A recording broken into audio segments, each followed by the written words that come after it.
श्री हरिवंश। मनुष्य को अपना मन ही धोखा देता है। अनादिकाल से इस धोखे को मनुष्य जानता हुआ भी अनजान बना रहता है। अपनी त्रुटि, अपना दोष वह भगवान पर तथा संत पर लादना चाहता है। भगवान एवं संत का द्वार सदा सर्वदा सर्वथा सबके लिए उन्मुक्त है। कोई भी नहीं, कुछ भी नहीं चाहिए, बस उस द्वार में प्रवेश की इच्छा होनी चाहिए। पर हम भीतर से तो संसार से चिपके रहना चाहते हैं, ऊपर से भगवान के संत के द्वार में प्रवेश करने की इच्छा प्रकट करते हैं। बस यही भूल है, और यही भूल को मन ऐसे सुंदर ढंग से सामने रखता है कि मनुष्य भूल ही जाता है।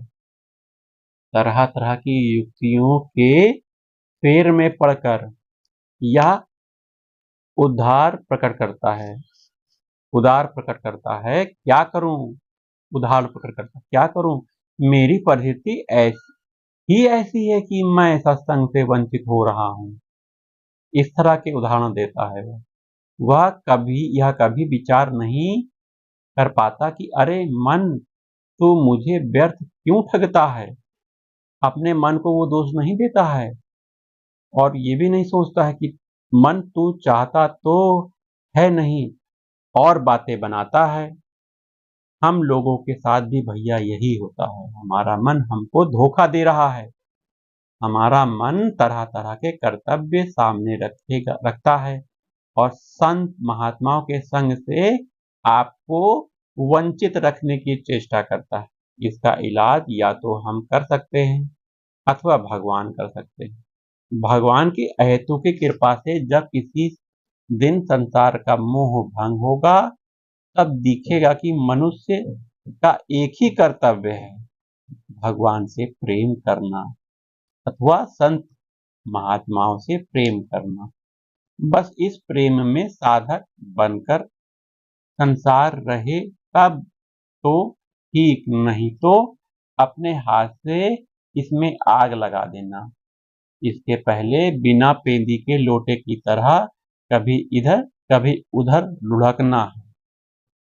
भगवान की कृपा का आश्रय लेकर हम संत महात्माओं का विश्वास पूर्वक संग करें, उनकी इच्छा के अनुसार अपने जीवन को बिताएं, उनकी आज्ञा में रहें।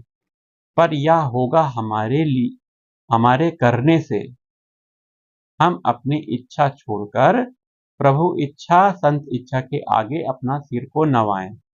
इसी के लिए संत की शुद्ध सहायता की आशा रखें। संत को अपनी इच्छा के अनुसार चलाने की इच्छा सर्वथा भीतरी तह से मिटाकर उनकी इच्छा के अनुसार चलने की चेष्टा करें।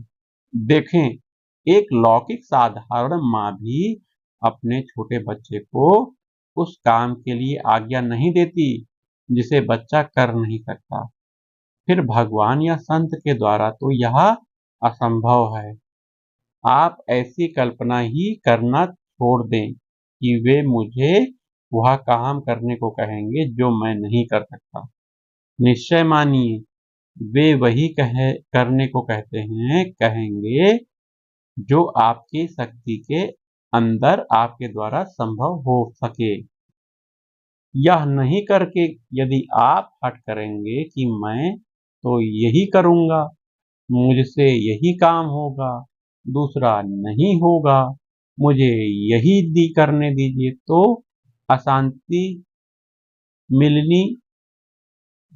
अशांति ही मिलेगी। शांति मिलना भैया कठिन हो जाएगा। फिर संत हमारे हाथ के यंत्र तो है नहीं कि जैसे हम घुमाएं वैसे वैसे वे घूम जाएं।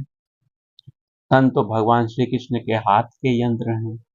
सर्वथा श्री कृष्ण की प्रेरणा से ही वे कुछ भी करते हैं। दुनिया राजी या नाराज हो, इससे उनको मतलब ही नहीं। इस बात की श्री कृष्ण इस बात को श्री कृष्ण समझे तथा श्री कृष्ण की इच्छा परम मंगलमयी है। उनके यहाँ भूल भी नहीं, पक्षपात भी नहीं।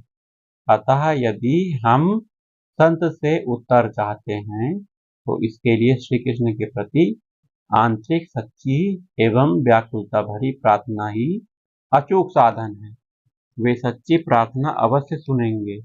यदि नहीं सुनते तो हमारी प्रार्थना में निष्कपट भाव की कमी कहीं न कहीं अवश्य है, अर्थात हम जिसके लिए प्रार्थना करते हैं उसके अंतराल में कोई दूसरी बात छुपी हुई है, अथवा हमारी प्रार्थना की आपूर्ति में श्री कृष्ण ने विशेष मंगल रच रखा है।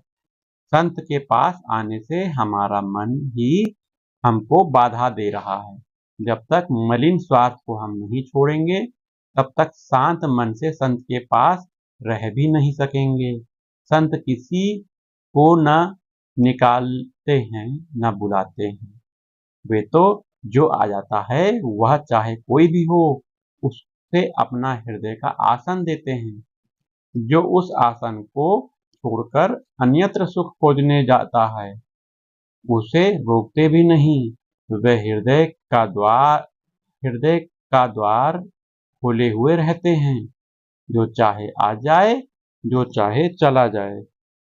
तो हमें संत संग करना चाहिए, उनकी आज्ञा में रहना चाहिए। राधा वल्लभ श्री हरिवंश श्री वृंदावन श्री वंचन।